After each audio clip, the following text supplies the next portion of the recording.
जो है समाज को जगाने का काम करता है, ना कि उसे सुनाने के लिए लोरी सुनाता है। तो इसलिए आप जगिए, और जगने के लिए जरूरी है कि आप जीवंत होकर बैठिए। सब व्यंगकारों का परिचय अरुण जोशी जी ने दे दिया, और संजय जी ने जो मुझे लिख के दिया था वो उन्हें भी दे दिया। तो वो सारा कुछ बोल चुके हैं। तो इसलिए अब मेरे पास बोलने के लिए कुछ नहीं है, मैं तो सिर्फ आमंत्रित करूंगा। और पहले लेखक को आमंत्रित करना चाहता हूं, वो हैं हमारे अजय अनुरागी जी, जो जयपुर के ही हैं, प्राचार्य हैं, साहित्यिक पत्रकारिता करेंगे उन्होंने। एक बार जोरदार तालियां बजाकर उनका स्वागत करें। हम कार्यक्रम प्रारंभ करें। तालियां उतनी ही होनी चाहिए जितना हम कल सुनेंगे और सुनने के आदि हैं।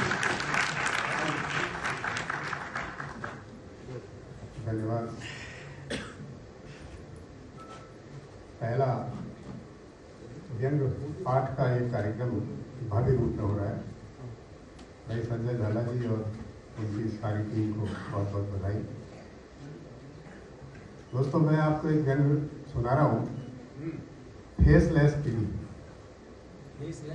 हाँ, क्योंकि मुझे लग रहा है मैं सबसे कम उम्र का मैं ही हूँ, तो कुछ चीज़ें इस तरह की सुनाऊँ जो पढ़ने लिखने से संबंधित हो। कुछ कॉलेज की यादों फिर से मैं लौटाना चाहता हूँ आपको, और आप मन से लौटेंगे तो कुछ ज़्यादा आनंद आएगा। फेसलेस पीढ़ी।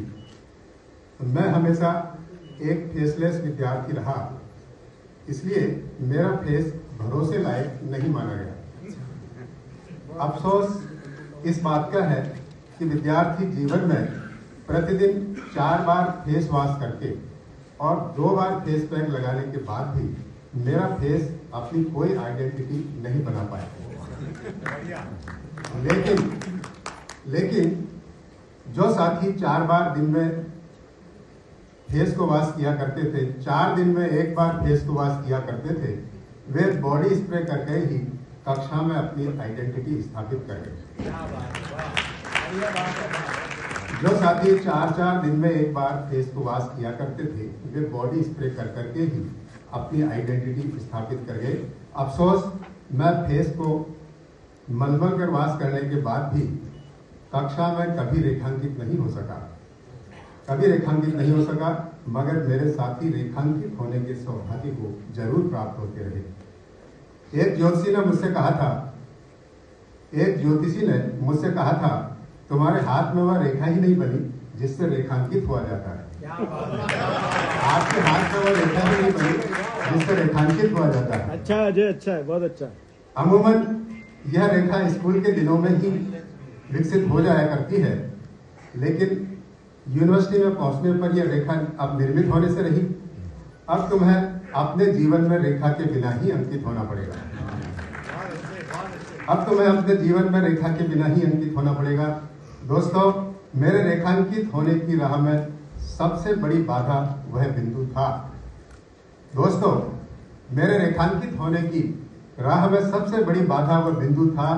माफ करें, बिंदु था नहीं, बिंदु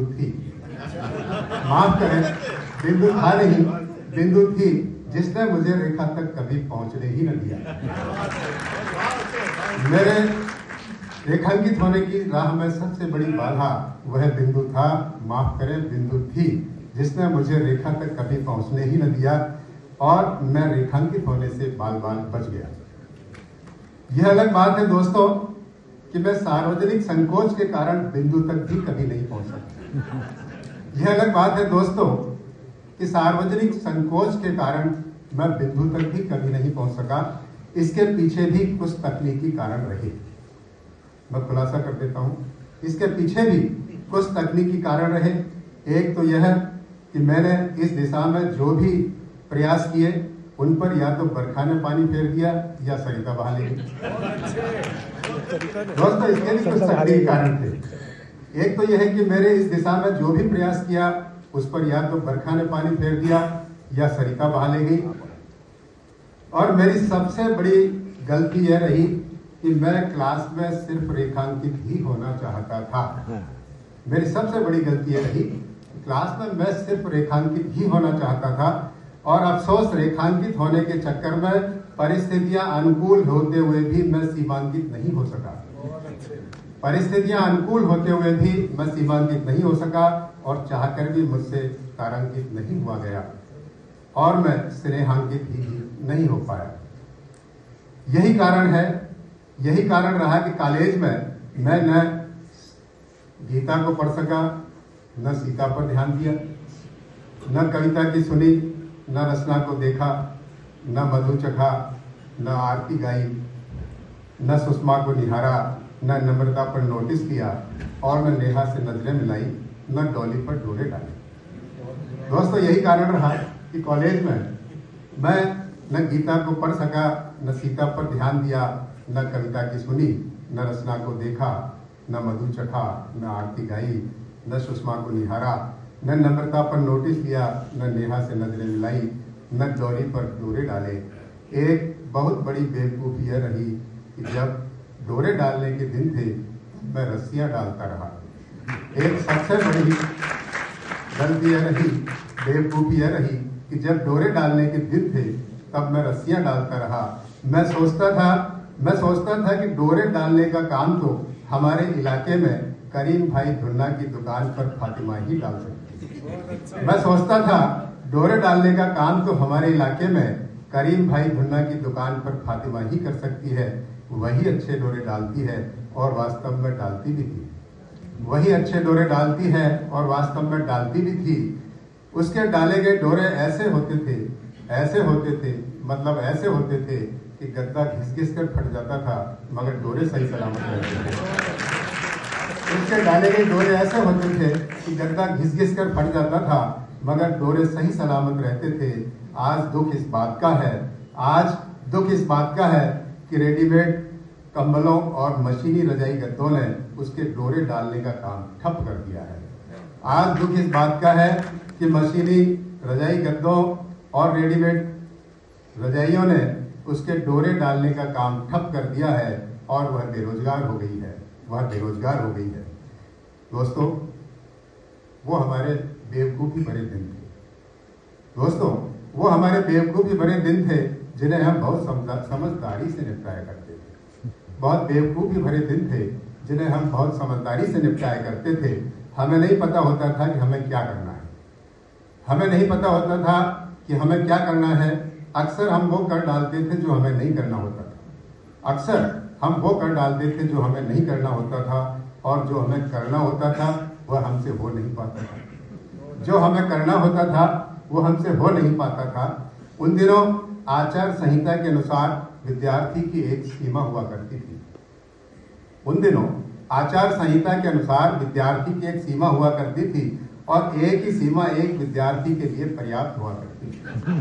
और एक ही सीमा एक विद्यार्थी के लिए पर्याप्त हुआ करती थी।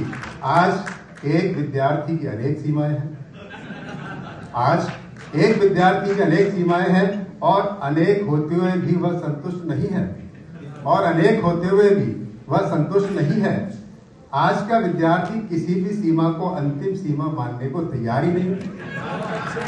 दोस्तों, आज का विद्यार्थी किसी भी सीमा को अंतिम सीमा मानने को तैयार ही नहीं है और उसकी सीमाएं रेखाएं अनंत है। पुराने समय में हमारा हिसाब अलग था। आप लोगों के बहुतों का तो और ज्यादा अलग होगा, लेकिन हमारा हिसाब अलग था। हमारे लिए जो सीमा होती थी वही रेखा ही हुआ करती थी। और उसी को बिंदु मान लिया करते थे। दोस्तों, हमारे समय में हिसाब अलग था। जो हमारे लिए रेखा हुआ करती थी वही बिंदु मान लेते थे उसी को, और वही हमारे लिए सीमा हुआ करती थी। आज बहुत असंभव है, सीमा की भी कोई सीमा नहीं रही। और रेखा की भी कोई अंतिम रेखा नहीं रही और बिंदु को भी अंतिम बिंदु मानकर नहीं चला जा सकता। जिसे बिंदु मानकर चैटिंग कर रहे हैं वह मिस्टर बिंदु सिंह भी हो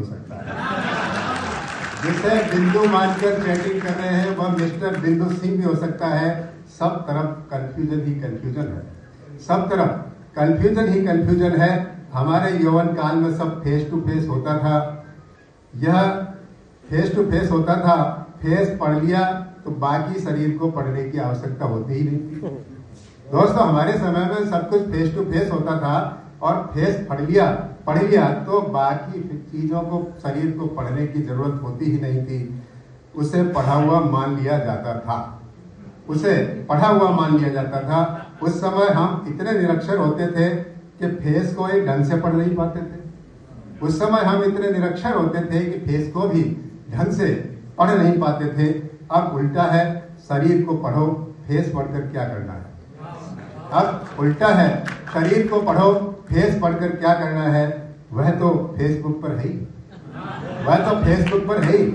आज नई पीढ़ी का असली फेस देखने के लिए उसका फेसबुक पेज खोलना पड़ता है। आज नई पीढ़ी का फेस देखने के लिए उसका फेसबुक पेज खोलना पड़ता है। उसका असली फेस उसके पास भी नहीं है, उसका असली फेस उसके पास है ही नहीं। वह खुद अपने फेस को गूगल पर सर्च करता फिर रहा है, वह खुद अपने फेस को गूगल पर सर्च करता फिर रहा है। अफसोस, ऐसी फेसलेस पीढ़ी से हमारे समाज का स्पष्ट फेस नहीं बन पा रहा है। यह बड़े चिंता की बात है, बड़े चिंता की बात है, बहुत चिंता की बात है।